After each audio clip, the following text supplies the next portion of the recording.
Supera i 17 milioni di euro il denaro scoperto a transitare illegalmente per gli aeroporti veneziani Marco Polo a Tessera e Nicelli a Lido e per le banchine portuali di Marghera e Fusina.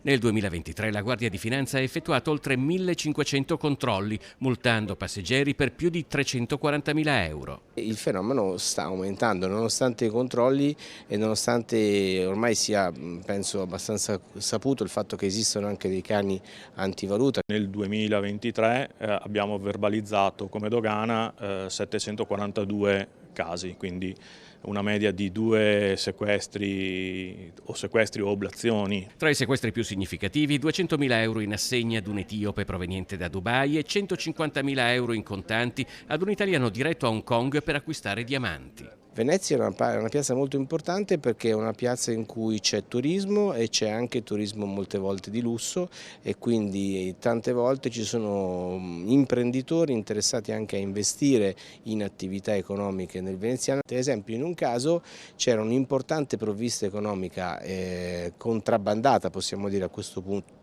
in Italia per l'acquisto di un hotel dalle parti di Montegrotto. La coppia era una coppia russa. Probabilmente meno noti dei cani antidroga, esistono anche cani opportunamente addestrati a fiutare il denaro. Oltre al loro supporto nell'individuare chi nasconde qualcosa, nei controlli vale anche e soprattutto l'occhio di chi è allenato a riconoscere determinati comportamenti. Il fare circospetto, il vedere se si guardano attorno prima di ritirare il bagaglio, se aspettano un momento particolare per uscire dalle porte una volta ritirata la propria valigia, anche una certa agitazione, sono tutti dei parametri che ci portano a nutrire qualche sospetto e qualche dubbio sul passeggero.